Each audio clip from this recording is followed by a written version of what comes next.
2015 s'ouvre sur la 21e édition du Salon du livre d'histoire locale de Mirepoix.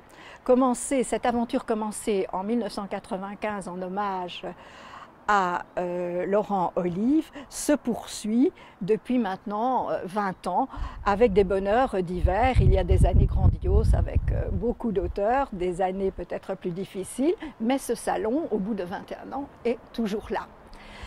Alors cette année, nous avons la chance d'avoir un livre tout à fait extraordinaire qui est l'histoire du camp de Rivesaltes, qui a été une recherche menée par deux universitaires de l'université de Perpignan et qui sont deux personnages connus pour leurs divers travaux.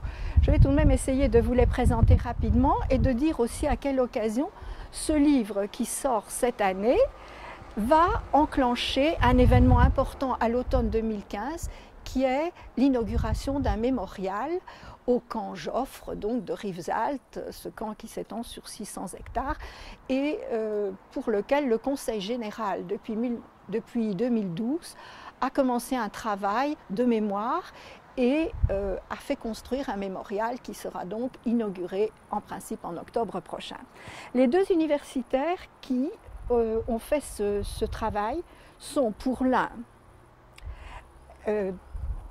un spécialiste des harkis, donc Abderrahmane Moumen, que je connaissais parce que j'avais lu son dictionnaire bibliographique des rapatriés d'Algérie, qui est un instrument incontournable lorsqu'on veut essayer de comprendre ce qu'a pu être l'Odyssée des harkis et comprendre aussi comment étaient perçus les rapatriés d'Algérie dans les années 60 en France.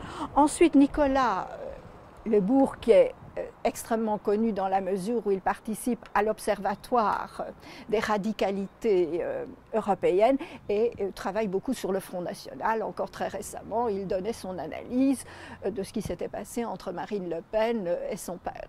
On trouve de nombreux articles de Lebourg et beaucoup de ses analyses sur les partis effectivement dits radicaux, entre parenthèses, et d'extrême droite européenne.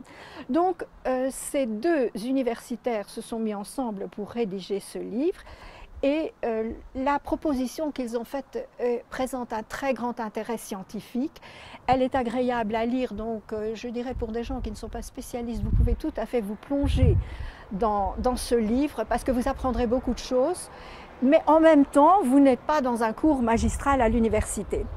Quel est le point de vue choisi par ces deux auteurs? Le point de vue est extrêmement intéressant. Lebourg rappelle que sur ce camp, on a émis plusieurs hypothèses, notamment une hypothèse qui consistait à dire qu'il avait servi d'une certaine manière le régime de Vichy dans son programme anti-minorité. Lebourg dit que ça ne tient pas debout. Deuxième hypothèse aussi, on a regardé ce camp comme une succession sans fil conducteur d'épisodes, un épisode avec des Européens, un épisode avec des Nord-Africains, un épisode avec des clandestins, sans voir véritablement un fil conducteur. Ces deux hypothèses sont réfutées par Lebourg qui en propose une autre, ainsi que Abderrahmane Moumen, qui est beaucoup plus intéressante, qui est l'idée d'un basculement géopolitique. Ce basculement géopolitique a lieu au début des années 60. Donc Lebourg rappelle que ce camp, qui commence en 1938-39, accueille d'abord des Européens, essentiellement d'abord des Espagnols, ensuite on a le stéréotype du nomade au travers des tziganes et des juifs, et on peut aussi voir quels sont les stéréotypes qui sont véhiculés encore actuellement sur les images que l'on se fait de différents groupes. Et cette perspective va changer pour devenir une perspective nord-sud au début des années 60, au moment où effectivement vont arriver les nationalistes algériens dans ce camp, mais surtout ensuite les harkis, et après les harkis, les immigrés. Donc, Lebourg insiste beaucoup sur cette vision géopolitique qui change et qui, pour moi, est véritablement le fil conducteur du livre. Le deuxième point de vue qui est tout aussi intéressant des deux auteurs, c'est de rappeler que ce basculement géopolitique s'accompagne également d'une vision de ce que peut être l'immigration à cette époque, mais même actuellement. C'est-à-dire, on a en quelque sorte une demande de la population, je dirais une demande sociologique autoritaire, comme la qualifie Lebourg, qui s'ajuste avec une une vision gouvernementale de gérer actuellement les migrations en termes de gestion technocratique. Donc les deux s'ajustent. Et cela est déjà montré au travers de l'histoire de ce camp.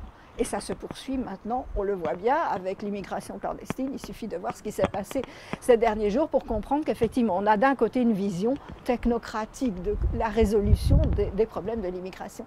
Donc ce livre nous appelle à réfléchir sur le concept de la mémoire, mais pas que sur le concept de la mémoire, sur les stéréotypes également qui ressurgissent périodiquement de groupes qui sont désignés un peu comme des boucs émissaires. Donc là, c'est très net, on va voir l'évolution de ces divers groupes. Il consacre pratiquement d'ailleurs un chapitre à chacun de ces groupes. Et pour enfin déboucher sur l'idée, dans les derniers chapitres, de l'utilisation d'un mémorial pour faire appel à la mémoire, mais pas que. La mémoire qu'est-elle? Si on reste uniquement sur un phénomène de mémoire et qu'on ne l'utilise pas dans le présent, on n'a rien gagné. Donc les deux auteurs insistent sur le fait que la réflexion qu'ils proposent au travers de l'historique de ce camp, c'est une réflexion actuelle qui permet de se situer par rapport au phénomène de l'immigration et par rapport au phénomène historique que la France a connu depuis 1938. Là, il y a une vraie chronologie des événements, on suit le parcours de ce camp tout à fait chronologiquement. Donc je vous conseille très fortement la lecture de ce livre, s'il n'est pas de l'Ariège, il est d'un peu plus loin, il est des Pyrénées-Orientales, à une dimension non seulement locale, régionale, mais une dimension, là, je dirais nationale, voire internationale, dans la proposition de réflexion qu'il présente.